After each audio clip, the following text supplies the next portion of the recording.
Coup de tonnerre, Valverde veut prolonger avec le FC Barcelone. Alors que tout le monde s'attend à un départ d'Ernesto Valverde à la fin de la saison, les choses pourraient changer. Selon les dernières informations, le technicien espagnol pourrait prolonger son bail avec le Barça.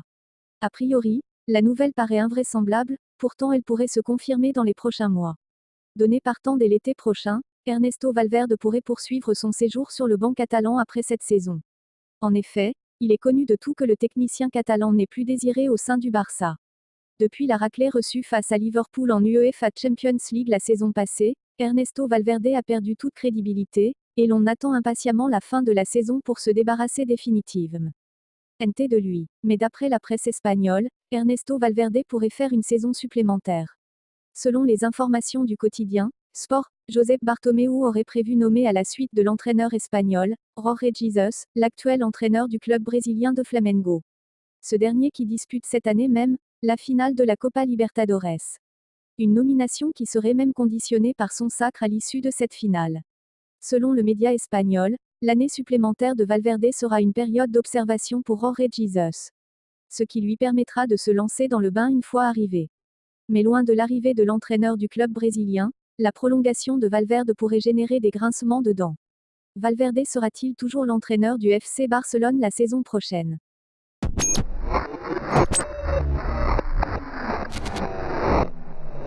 Les 7 stars africains qui auraient pu gagner le Ballon d'Or africain. Depuis les années 80, nombre de talents sont venus du continent africain au point parfois c'était difficile de choisir qui était meilleur que l'autre. Rigobert Song, Mamadou Diarra ou encore le légendaire JJ Okocha, ils sont nombreux à mériter un Ballon d'Or mais que le sort leur a joué un mauvais tour. Nous vous proposons un rétro sur ces légendes qui sont passées à côté du sacre suprême. Les stars africaines qui auraient pu gagner au moins un Ballon d'Or africain sont nombreux et voici quelques explications concernant leur non-consécration. JJ Okocha, le Ronaldinho africain. L'Afrique a porté des nombreux talents aux yeux du monde mais rarement on a vu un talent de 10 pur comme celui de la légende des Super Eagles. En 1998, il était au sommet de son art avec le PSG mais là il a fini deuxième et c'est à ce jour son meilleur classement dans cette distinction derrière Mustapha Hadji qui évoluait au Deportivo La Coruña qui était beaucoup plus en vogue à l'époque que le PSG sur la scène européenne. En 2003 et 2004 il était arrivé troisième. Par ailleurs il faut noter que malgré un talent indéniable, Okocha n'a presque rien fait en Champions League, ce qui n'a pas permis à son talent d'avoir la visibilité nécessaire. Et la suite de sa carrière était essentiellement guidée par des objectifs financiers et donc les récompenses sont sacrifiées. Mahamadou Diarra, dans l'ombre de la concurrence de Drogba et de Eto'o. Ancien milieu de terrain des Aigles du Mali, de l'Olympique lyonnais et du Real Madrid, il aurait pu également gagner la distinction individuelle mais hélas, il y avait Drogba et Eto'o qui s'étaient particulièrement distribué le Ballon d'Or à cette période. Et le fait qu'il jouait pour une sélection qui n'était pas performante à la CAN a certainement pesé. Sedou Keita, catalan et même destin qu'Iniesta. Ancien milieu du terrain passé par Barcelone et l'AS Roma, Sedou Keita fait partie des joueurs écrasés par la concurrence des attaquants. Mais en 2011 c'est un autre milieu de terrain catalan comme lui qui raflera la mise car ayant remporté plus de trophées le bien nommé Yaya Touré. Rigobert Song, le Fighting Spirit. L'emblématique capitaine des Lions indomptables du Cameroun, passé par le Racing Club de Lens et Galatasaray, n'a jamais pu figurer parmi les meilleurs. La raison vient sans doute du fait qu'il soit défenseur et avant Cannavaro. Rarement un défenseur n'est récompensé devant. Champion d'Afrique en 2000 et 2002, il n'a pas véritablement brillé sur la scène européenne et n'a pas joué pour un club prestigieux. El Hadari, une longévité et des records autant que Gigi Buffon.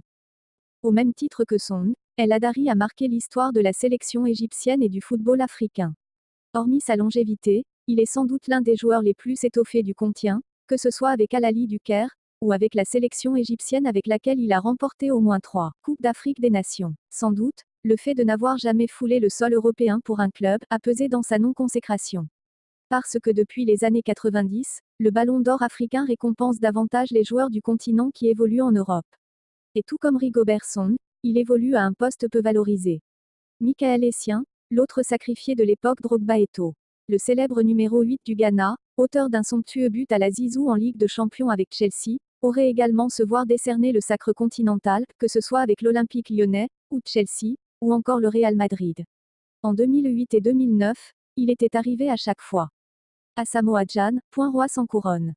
Bien qu'il soit une légende indiscutable des Black Stars du Ghana dont il est le meilleur buteur de l'histoire. Il a malheureusement été absent de la Ligue des Champions dont il n'a jamais joué un match, contrairement à Essien ou Muntari. Notons que le moment le plus épique de sa carrière était sans doute le pénalty manqué face à Muslera, lors de la rencontre Uruguay-Ghana au Mondial 2010 en Afrique du Sud. Alors qu'il avait la chance d'envoyer tout un continent en demi-finale d'une Coupe du Monde, il avait manqué le pénalty et le Ghana a été éliminé. Un moment qui restera à jamais dans l'histoire du football africain et mondial. Voilà, c'est tout pour aujourd'hui. Je vous donne rendez-vous demain pour un autre journal, mais en attendant, abonnez-vous pour ne rien rater de l'actualité du football.